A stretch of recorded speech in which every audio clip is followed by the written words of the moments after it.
네, 안녕하세요. 동국대학교 입학사정관 이재원입니다. 오늘 이 시간에는 저희 동국대학교 2026학년도 입학 전형에 대해서 수시 모집을 중심으로 안내해 드리도록 하겠습니다. 네, 저희 동국대학교 입학 전형은 수시와 정시 비율을 6대4 정도로 구분하여 선발을 하고 있습니다. 대입 전형 간소화 정책에 따라서 수시 모집은 학생부 종합, 그리고 학생부 교과, 논술, 실기 전형으로 구성이 되어 있고 수능 전형의 경우에는 가군, 나군, 다군에 나누어서 선발을 하고 있습니다. 작년부터 이어온 무전공, 즉 광역화 모집에 대해서는 전반적으로 입학 정원이 늘어나고 있는 상황이기 때문에 올해도 많은 관심을 갖고 지켜봐 주셔야 될 것 같습니다. 또한 저희 동국대학교는 올해 2026학년도 첨단 분야 선정에 따라서 입학 정원이 89명이 늘어난 것도 한번 확인해 주셔야 될 것 같습니다.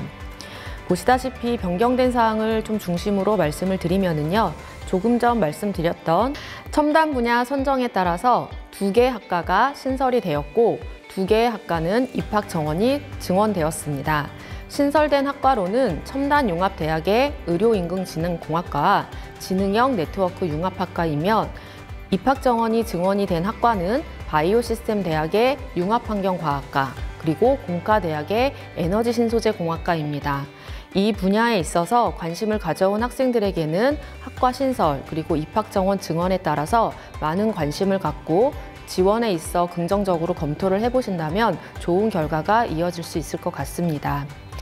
모집 단위 광역화, 이 부분이 많이 확대가 되고 있는 추세라고 말씀을 드렸는데요. 올해 2026학년도에 저희 동국대학교도 기존에 선발을 하고 있었던 열린전공학부와 바이오시스템 대학 모집뿐만 아니라 경영대학도 광역화 모집으로 변경이 되었습니다.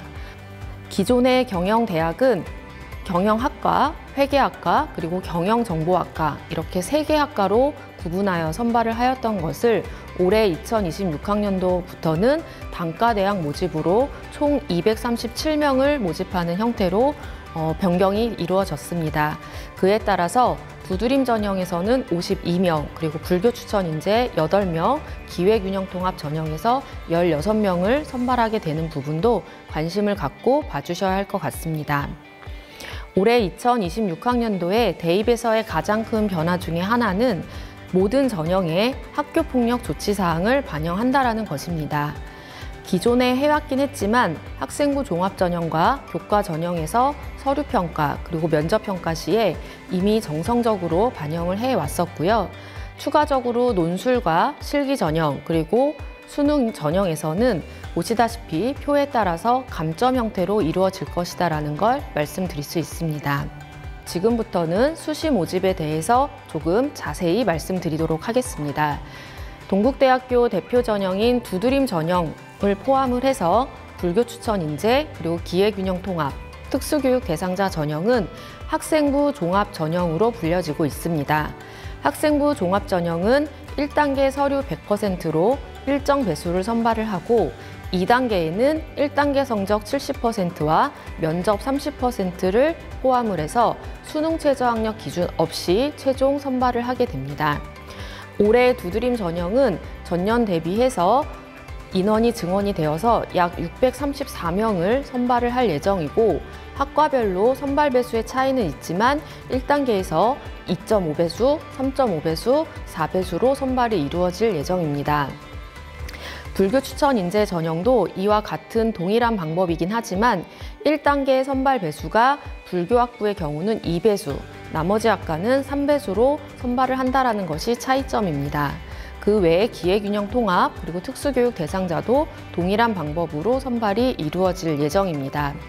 말씀드렸던 두드림 전형 외에 불교 추천 인재 전형과 기회균형 통합 그리고 특수교육 대상자 전형은 별도의 지원 자격이 있으므로 그 부분은 꼭 모집 요강을 통해 확인을 해 주셔야 될 것 같습니다. 다음 저희 동국대학교의 학생부 교과 학교장 추천 인재 전형입니다. 교과 70을 정량적으로 반영을 하고 30%는 서류 평가를 통해서 최종적으로 선발을 하고 있습니다. 해당 전형은 전형명에서 아시다시피 고교에서 추천을 받은 학생만이 지원이 가능합니다. 그렇기 때문에 원서 접수 전에 선생님과 충분한 상담을 한 후에 지원을 해주셔야 된다는 부분을 명심해 주시면 좋을 것 같습니다. 저희 동국대학교 학생부 교과 전형은요, 중요한 포인트는 사실은 교과 정량보다 서류 평가에서의 영향력이 굉장히 높다라는 것입니다. 모집 요강을 통해 확인하시겠지만 정량적으로 반영하는 70%에서 상위 10과목만을 반영을 하고 있고 등급별로 환산 점수의 차이를 크게 두고 있지 않기 때문에 실제 변별은 서류 평가에서 이루어지고 있습니다.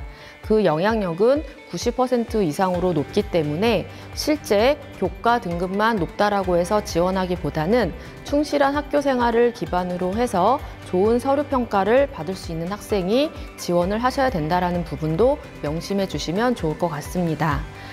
이에 저희 동국대학교에서는 입시 결과를 제공을 할 때 홈페이지를 통해서 확인하실 수 있겠지만 교과 70%를 반영한 상위 10과목에 대한 평균 뿐만 아니라 서류 평가에서도 중요한 요소가 되기 때문에 전 과목 평균으로도 결과를 제공을 해드리고 있습니다.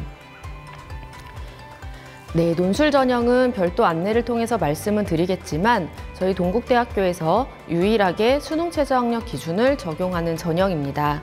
논술 70에 학생부 30%를 정량적으로 반영을 하고 있고요. 중요한 거는 논술고사에 응시를 하고 수능 최저학력 기준을 맞춘 학생들 사이의 경쟁이기 때문에 실제 저희 대학에서 제공하고 있는 실경쟁률을 확인해 주신다면 지원 시에 전략적인 접근이 가능하실 거라고 판단되고 있습니다. 네, 저희가 2026학년도 전형에 대해서 아주 간략하게 중요한 부분을 말씀을 좀 드렸습니다. 이 동영상을 보는 학생들 중에는 아마도 고1 학생들도 계실 것 같은데요. 저희는 27학년도에 큰 변화 없이 전형을 운영할 계획이지만 수능 전형에서는 정시 다군의 서류평가 10%를 반영을 해서 선발을 할 것으로 계획이 수립되어 있습니다. 이에 따라서 충실한 학교 생활을 기본으로 해야 된다는 부분을 명심해 주시고 올해 2026학년도 결과와 더불어 같이 추후에 지원을 검토해 주시면 좋을 것 같습니다. 이상 마치겠습니다. 감사합니다.